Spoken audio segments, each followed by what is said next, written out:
Hello and welcome. This is Self-Control, How to Build a Better Life. This is the podcast that will inspire you to take control of your mind and your mindset to build the life that you want to live. We'll keep it real short and simple today. I saw a great question in one of the Facebook groups that I'm in. These groups are all about mental health and self-development, and a lot of great questions get asked. Again, if you're looking for something like that, get in touch with me on Facebook and I'll point you towards some of those groups. But a user asked quite simply, how do I improve my energy? And you got a lot of great answers. I want to just quickly summarize my answer and how I would answer that question and how I've answered it for myself. So I broke it down into three parts. You know, when I'm looking to improve my energy, if you're maybe looking for some guidance to improve your own energy, I really do think it starts with sleep. There's a lot of things that happen in modern culture, in our modern life, that sort of attack the quality of our sleep, right? The blue light emitting devices that we're all addicted to, our food, our high-paced, busy lifestyle often leads to stimulant abuse like caffeine and nicotine. Whatever it takes, if you want to improve your energy, you have to improve your sleep. I guess I'd say first and foremost, tire yourself out during the day, right? If there's exercise, some form of movement, some sort of mental strain. I'm sure a lot of people, they live a busy life with multiple jobs, kids, projects. You have no problem feeling tired, and that'd be great.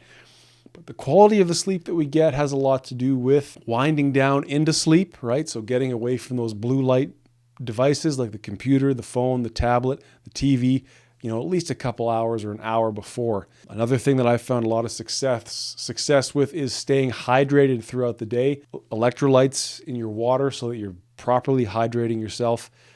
Not over drinking the water during meal times, and not being afraid to drink a decent amount of water later in the day. Yes, you can take in a lot of water in the morning. Later in the day, you drink a bunch of water, you are going to be having to urinate.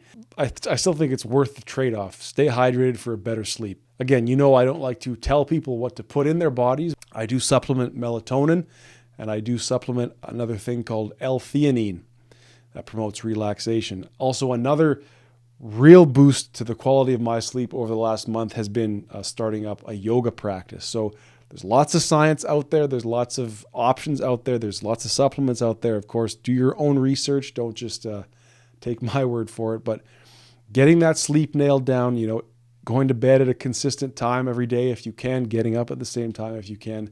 Improving the quality of your sleep is going to no doubt improve your energy. Okay, number 2 for increasing your energy has to be diet. Absolutely. I mean, food, number 1, is fuel. If we're eating a lot of processed food, a lot of unhealthy, what we'd call not whole food, right? Food that's made in a lab, full of ingredients that we can't even pronounce. That takes a toll on our energy when we're eating these sort of unnatural, unhealthy foods. And I'm no guru. I'm not going to lecture you on how you eat, but do know that if you're looking to improve your energy, certainly it has to start with the way we eat. Not eating too much, but still eating enough. We don't want to eat too late in the day. That can affect the quality of sleep, which then trickles down to poor energy. We need adequate fat. We need adequate protein, carbohydrates. I mean, this is not anything new to you, but it's worth thinking about food as fuel and eating stuff that's going to help build your body, that's going to support a healthy lifestyle versus cramming in whatever you can get your hands on. Thirdly, and finally, I would say to improve your energy, I needed to look at, improving my spirit. Now, what do I mean by this? A lot of what we consume mentally through the TV, through social media, through the news, what have you, that's the kind of stuff that I feel corrupts the spirit, and it can really drag you down mentally.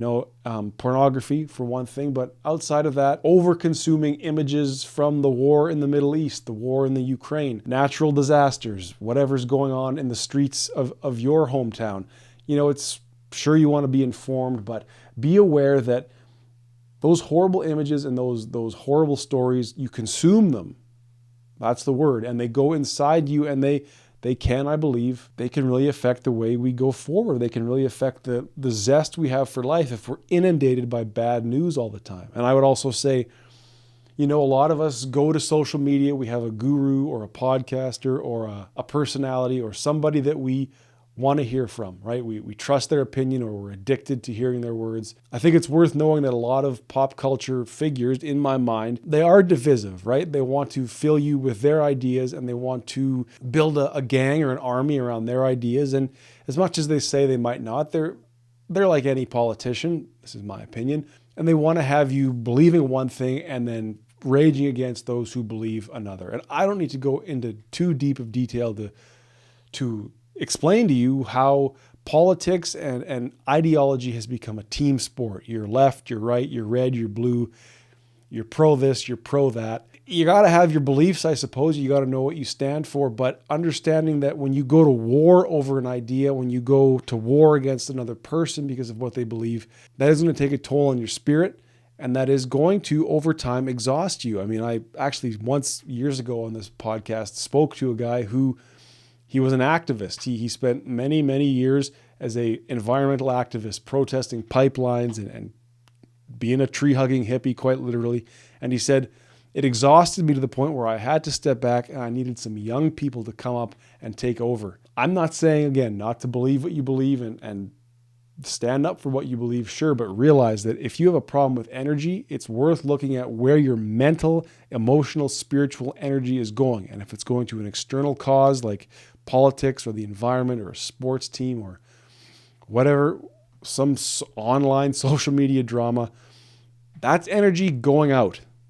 And you have a problem with energy, it's probably time to cut out the flow of energy away and let some of that energy come back to you. Develop your own ideas. Learn how you can improve your sleep. Learn how you can improve your diet, your relationships, your communication skills. So that was more or less where I left it, and this is where I'll leave it now. You want to improve your energy, sleep, diet, and your spirit, emotional energy. Keep tabs on it. And as you know, I would never tell you to change, but I would ask you to observe. And if there's an issue, that observation in the present is going to be the key to getting you toward that better life. So we'll leave it there. Thank you for listening and thank you for watching. Please get in touch, Facebook, Instagram. It's all in the show notes. Leave a review, please, on Apple Podcasts or on Spotify if you find this stuff helpful. Drop a comment on YouTube and we'll keep going from there. Until we speak again, please remember that better is possible.